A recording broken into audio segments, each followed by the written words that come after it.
Bienvenidos a Economía en Breve número 419 del 29 de junio del 2025. Se nos fue ya la mitad del año y a ver cómo viene la segunda mitad porque esta primera estuvo muy intensa. Y vamos a comenzar con una buena noticia del entorno internacional que la semana pasada pues lo dejamos con bastante tensión luego de la decisión de Estados Unidos de bombardear las instalaciones nucleares de Irán y que para el lunes afortunadamente el conflicto desescaló muy rápidamente. Sí hubo unos ataques de Irán en represalia que fueron muy telegrafiados, inclusive aquí como lo comenta Trump en uno de sus tweets, pues estaban claramente esperados este tipo de ataques, derribaron la mayor parte de los misiles que lanzó Irán, entonces no causó ningún problema y esto permitió posteriormente que se desescalara el conflicto e incluso que Trump anunciara el fin de la guerra entre Israel e Irán.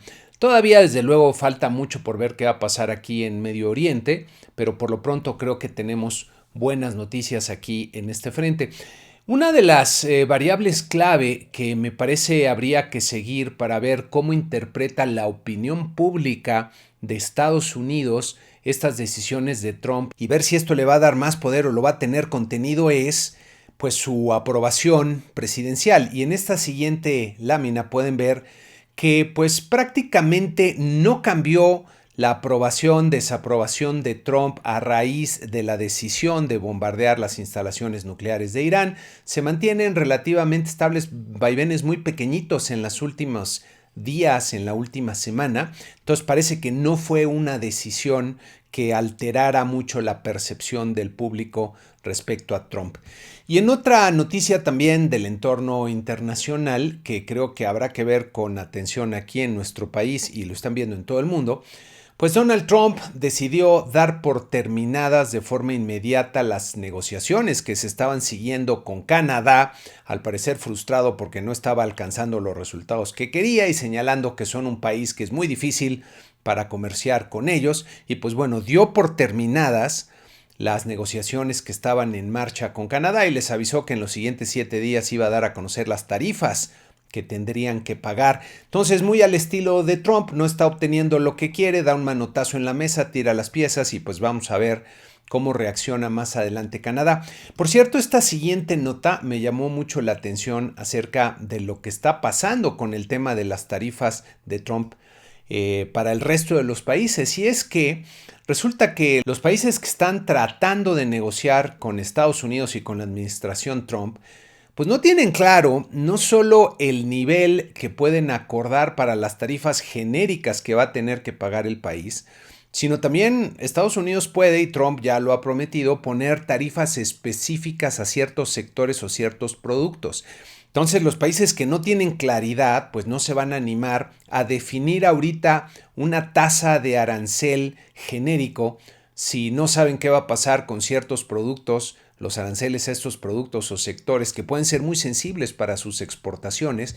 Y esto es otro de los elementos que está deteniendo no solo las negociaciones, sino las inversiones también que se pueden estar dando en estos países e inclusive en Estados Unidos, hasta que no se tenga claridad respecto a qué es lo que va a pasar con los aranceles finales. Esta otra noticia pasando a Estados Unidos, esta semana el presidente de la Reserva Federal, Jerome Powell, compareció ante un comité del Congreso y pues básicamente su mensaje más importante que podemos ver aquí es que pues la Reserva Federal pues no tiene prisa para volver a bajar las tasas de interés y están esperando a tener más claridad, sobre todo de cuál será el impacto que tengan las tarifas del presidente Trump. Pero buena parte del impacto pues va a depender del nivel en el que acaben las tarifas a los diferentes tipos de países y productos. Entonces, mientras no se sepa esto, pues la Reserva Federal está en esta postura de esperar a ver qué es lo que está pasando para poder, pues más o menos tener una idea de cuál puede ser el impacto en la inflación o en la actividad económica de las tarifas. Entonces la Reserva Federal pues sigue esperando. Continuando con Estados Unidos, esta semana se dio la revisión final de las cifras del PIB del tercer trimestre, que les comentaba que normalmente esta última revisión pues presenta cambios pequeños y casi ni vale la pena ver, pero ahora sí hubo algunas revisiones que vale la pena señalar y que pueden ver aquí en este cuadro que les estoy presentando con la última columna, con la cifra revisada en esta ocasión, comparada contra lo que se había presentado en la revisión anterior para el primer trimestre. Y llama la atención que hay una caída más fuerte a la que se preveía en el PIB de 0.5%, se esperaba 0.2%, son cifras anualizadas del trimestre. Y la mayor parte de la revisión se da en el consumo. El consumo de los hogares estuvo pues más débil de lo que se había anunciado. En lugar de 1.2 creció 0.5%, y al interior de consumo fue el realizado en servicios el que se revisa de forma pues más notable a la baja. El resto de los renglones no tiene revisiones realmente significativas. Entonces llama la atención que es el consumo el que se percibe relativamente más lento, y este sí es un cambio a tener en cuenta. Llamó la atención y habrá que ver si más adelante tiene repercusiones en el comportamiento de los mercados financieros. Por otro lado, en los indicadores de la semana de Estados Unidos, pues hubo malas noticias, comenzando aquí con el ingreso personal del mes de mayo, que como pueden ver en esta lámina, se contrajo 0.4% nominal. Esta es la cifra que se anuncia y es el pronóstico que presenta el mercado. El mercado estaba esperando un 0.3%, entonces fue un resultado pues diametralmente opuesto a lo que se esperaba. En la gráfica pueden ver los valores del ingreso en términos reales y cómo la última columna pues baja de forma bastante apreciable. Entonces, malas noticias por aquí, no se esperaba esta caída en el ingreso. Desde luego, un solo dato pues no necesariamente representa un cambio en la tendencia, pero sí llama la atención. Por el lado del consumo personal, en Estados Unidos también hubo un resultado diferente a lo esperado, bajó 0.1%, y si bien fue una baja marginal, pues se esperaba un crecimiento de 0.2%. En esta siguiente lámina podemos ver cómo el consumo como proporción del ingreso pues venía bajando, tiene un pequeño rebotito, está cerca de los niveles del 80%, que son niveles todavía más elevados de los que había pues poco antes de la pandemia. Entonces todavía sigue un consumo fuerte. Vamos a ver si el ingreso sigue bajando, pues eventualmente el consumo tendrá que ajustarse.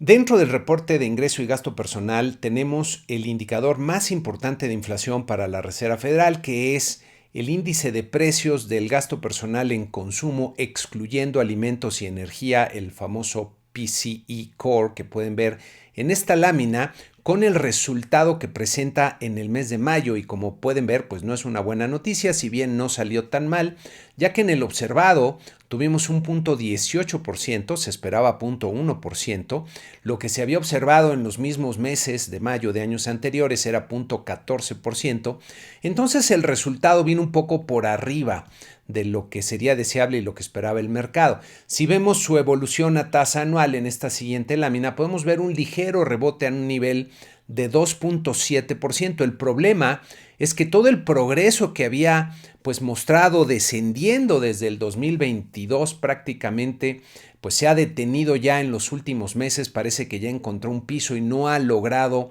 volver a presentar esta tendencia de baja, y eso es lo que está esperando la Reserva Federal para volver a bajar las tasas de interés. En esta siguiente lámina podemos ver la variación mensual de este indicador de inflación y cómo el último resultado, el de mayo, el 0.18%, se ubica más bien en el rango alto de las variaciones que había mostrado antes de la pandemia. Entonces, por eso mismo, pues no es un buen resultado el que estamos viendo por aquí. A la inflación todavía le falta portarse mejor para que la Reserva Federal pueda pensar que ya está controlada y puede regresar a reducir sus tasas de interés. Pasando a México, en indicadores económicos tuvimos esta semana el indicador global de la actividad económica, con una sorpresa que en principio fue bastante positiva, ya que el IGAE creció 0.5% en el mes de abril. Hay que recordar la semana pasada el indicador oportuno que presentó el INEGI, que es esta estimación de lo que iba a pasar con el IGAE. presentaba una caída de 0.3% y fue diametralmente opuesto, fue un crecimiento del 0.5%. Sin embargo, hay que tomar esta cifra con mucha reserva, ya que normalmente los meses de marzo y abril son meses muy complicados en términos de su estacionalidad, y estos ejercicios econométricos de desestacionalización pues son imperfectos y no siempre pueden filtrar muy bien lo que está pasando con todos estos factores. Y para que se den ustedes una idea, en esta siguiente gráfica, que es del INEGI, que presentan en su reporte, podemos ver la última variación mensual, que fue del 0.5%, pero si vemos lo que pasó hace un año, pues se cayó 1%, que fue una caída brutal. Y si vemos lo que pasó hace 2 años, pues resulta que tuvo un disparo fuertísimo, un crecimiento muy fuerte de 1.2%. En esta siguiente lámina podemos ver el IGAE del lado industrial, que tuvo un crecimiento de 0.1%, bastante marginal, y como pueden ver aquí, pues está estancado este indicador, este sector, desde hace ya pues más de 1 año y medio, casi 2 años. Al interior de la industria, las manufacturas presentaron un muy buen resultado en el mes de abril, creciendo 0.7%, pero a pesar de ello, y como pueden ver aquí, pues siguen dentro de esta zona de estancamiento con vaivenes muy pronunciados que no ha logrado romper desde hace ya más de 2 años. Y otro de los componentes importantes de la industria es la construcción, que en el mes de abril se desplomó 2%, y como ven en la gráfica, pues quizá no es tanta noticia, hay estas fluctuaciones que han venido muy fuertes, y todavía diría que se mantiene la construcción general con una tendencia descendente, como pueden ver desde el pico que se alcanzó hacia finales del 2023. Por el lado de los servicios, el IGAE presentó un muy buen resultado, otra vez a tomar con mucha reserva, un crecimiento de 0.9% en el mes de abril. Y al interior de los servicios hay 2 renglones que me llaman la atención. Uno que se comportó muy bien, que fue el comercio al por menor, con un crecimiento del 0.5%, y que, como pueden ver en esta gráfica, pues mantiene una tendencia ascendente, es uno de los sectores que ha mantenido su dinamismo. Pero por otro lado, este otro sector, que es el de los restaurantes y hoteles, que está muy relacionado con la demanda interna que hay en el país, pues tuvo una caída de 0.8%, no solo está estancado, sino parece que comienza ya a perfilar una ligera tendencia descendente.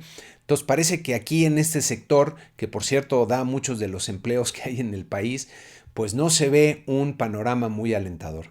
También esta semana tuvimos las cifras de la balanza comercial del mes de mayo, que me parece presentan algunos contrastes importantes, como van a ver más adelante en las gráficas.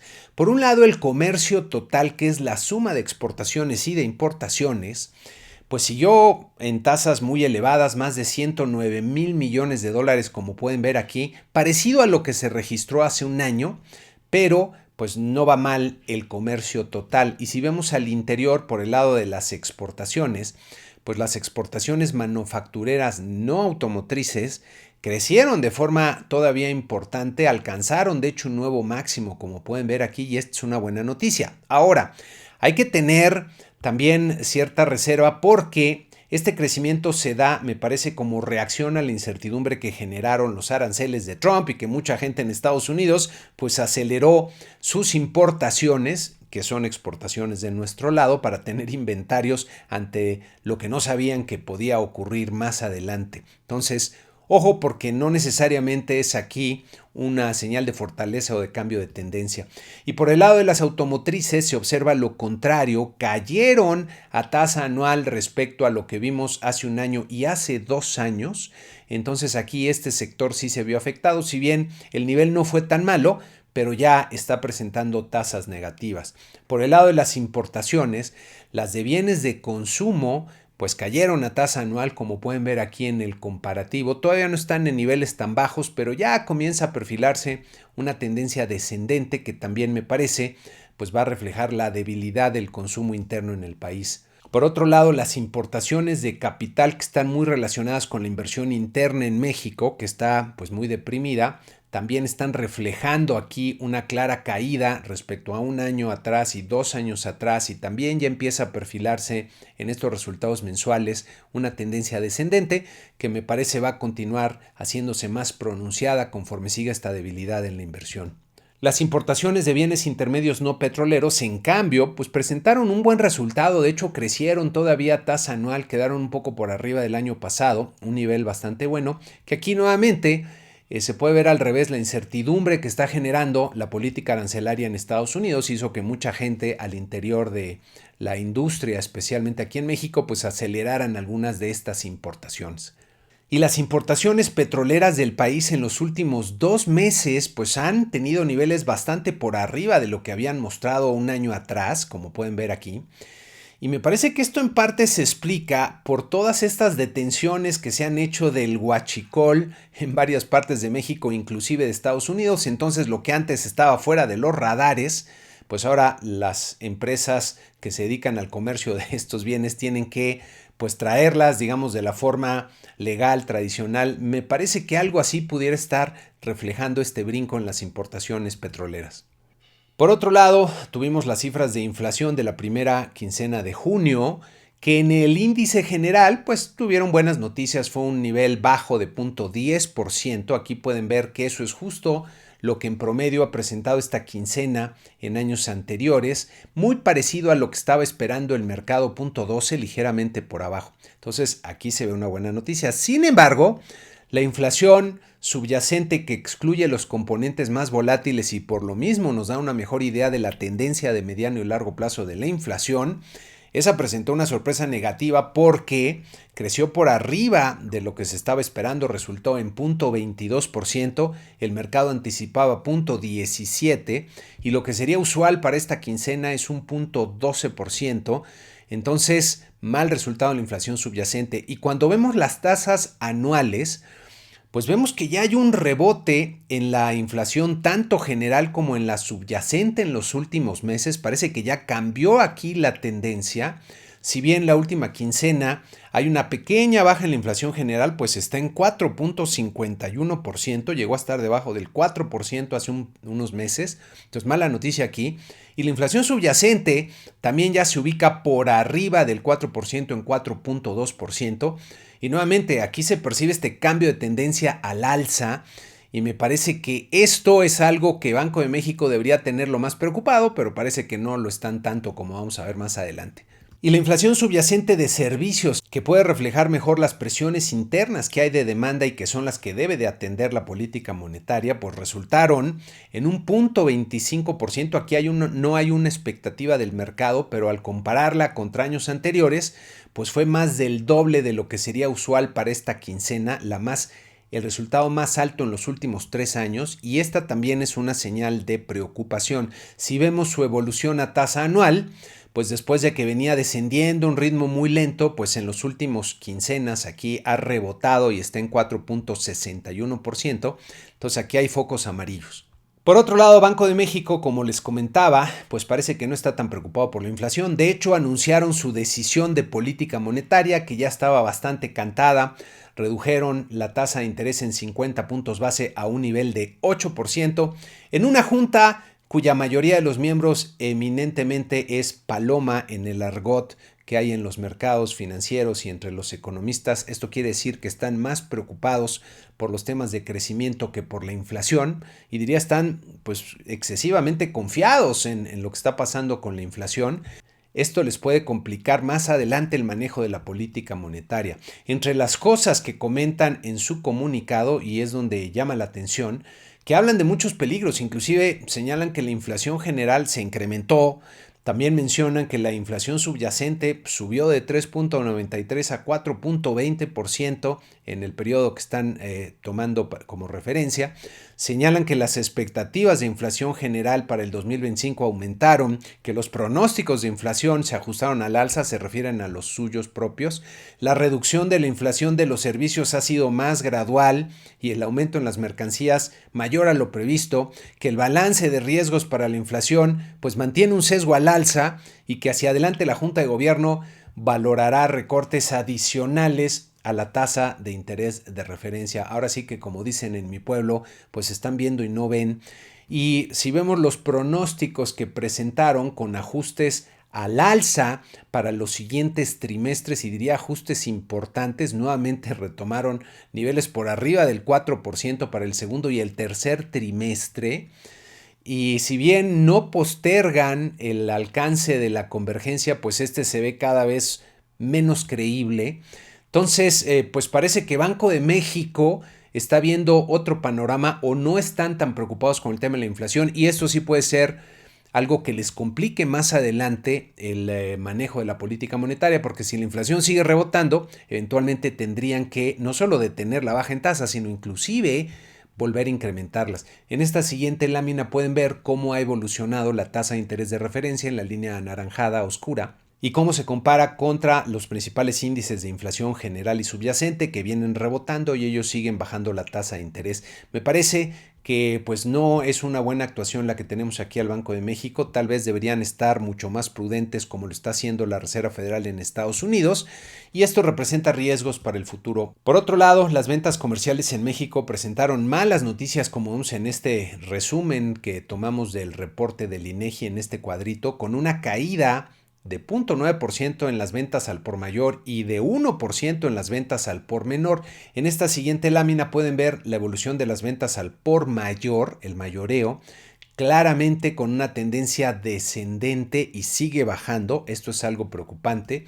El comercio al por menor, si bien se había mantenido con una tendencia leve de ascenso, pues esta última baja puede estar cambiando o señalando ya un cambio de tendencia, entonces es algo a tener presente. También en la semana salieron los datos de la Encuesta Nacional de Ocupación y Empleo, en donde se presentan las tasas de desocupación, que es uno de los indicadores a los que más se les pone atención. Sin embargo, me parece que ya no son realmente tan relevantes por cómo ha cambiado el mercado laboral aquí en México. Me parece que no dejan ver bien lo que está pasando al interior del mercado laboral. En esta siguiente gráfica, que vamos a empezar a darle seguimiento, pueden ver la tasa de informalidad laboral como porcentaje de la población económicamente activa, también datos del INEGI, y vean cómo en los últimos meses pues ha venido aumentando. De hecho, ya está rompiendo esta tendencia lateral que estábamos viendo aquí durante el 2024, está llegando a niveles ya más altos. Entonces, está aumentando nuevamente la informalidad, lo que me parece puede ser una señal también de la debilidad que hay en la economía. Y si vemos por el número de personas que están abiertamente desocupadas, de acuerdo a la definición que hay en la encuesta, pues en mayo llegaron a 1.693.000 personas. Es el nivel más alto pues, en los últimos 8 meses, y me parece que este es un indicador que va a seguir en ascenso. Entonces, cuando vemos ya estos otros indicadores, pues no se ven también las cifras del mercado laboral.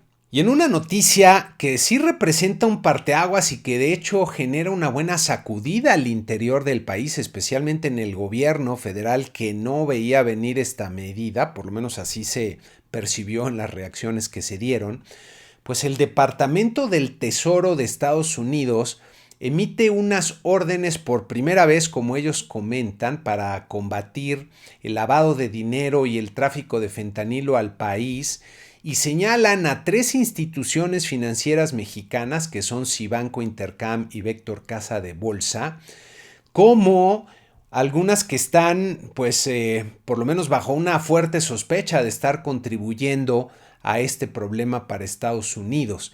La reacción del gobierno, pues, fue pues muy torpe, diría yo, ya que lo primero que se hizo fue tratar de explicar que pues le pidieron al Departamento del Tesoro de Estados Unidos que diera pruebas y no dio pruebas, y acto seguido pues presentan un par de intervenciones gerenciales, primero a las instituciones bancarias y posteriormente a la casa de bolsa, según ellos para salvaguardar los intereses que hay ahí de los inversionistas y depositantes. Pero lo que está pasando con esta noticia, y en algún momento lo comentamos, cuando se designa a los cárteles como organizaciones terroristas, esto abría enormemente el abanico de posibilidades de las acciones que podría tomar el gobierno de Estados Unidos, y que trae ahora sí que entre ceja y oreja al gobierno mexicano con la sospecha de estar colaborando con los cárteles de la droga y no estar cooperando de la forma que ellos esperan. De hecho, otra evento que se convirtió en noticia y que llamó la atención, en una comparecencia ante algún comité del Congreso, la fiscal de Estados Unidos, Pam Bondi, ante las preguntas que le hacía el senador Lindsey Graham, que es republicano, pues hizo señalamientos muy duros respecto a que México está dentro del lado de los adversarios, ubicándolo junto con China y junto con Venezuela en estos temas. Entonces, señalamientos quizá muy, muy fuertes. Y esto es algo que hay que notar. La narrativa que trae la administración de Trump es que el gobierno federal mexicano está de alguna forma coludido con los cárteles y están operando para tratar de generar las reacciones que ellos esperan. Y aquí, pues la presión pues, va a seguir creciendo.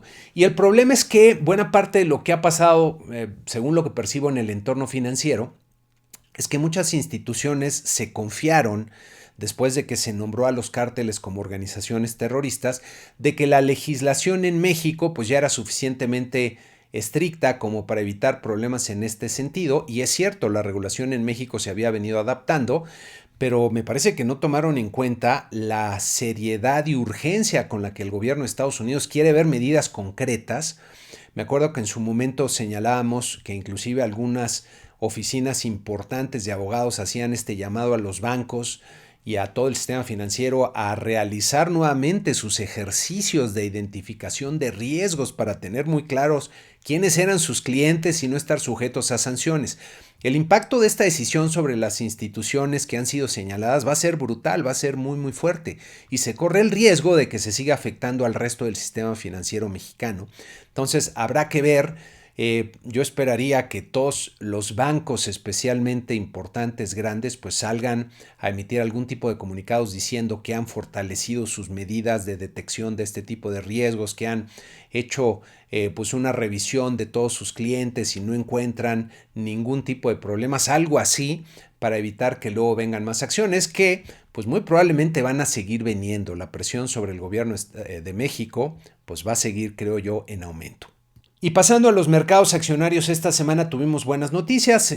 La mayoría de los mercados tuvieron alzas, como pueden ver en nuestra lámina tradicional. En promedio, nuestro índice de 10 mercados subió 2.3%. Yo creo que todos muy contentos con el desescalamiento de lo que estaba ocurriendo entre Irán y Estados Unidos, y tuvieron esta reacción positiva. La bolsa de valores en México también, a tono con los demás, ganó 2% en la semana, cerró en los 57.392 unidades. Y nuestro tipo de cambio, después de haber estado algo presionado, regresó a apreciarse en línea con la debilidad que ha tenido el dólar de Estados Unidos, y como pueden ver aquí en la gráfica, terminó en los 18.85 pesos por dólar. Vamos a ver las siguientes semanas, dependiendo de lo que pase, pues debería de haber por aquí algunas reacciones.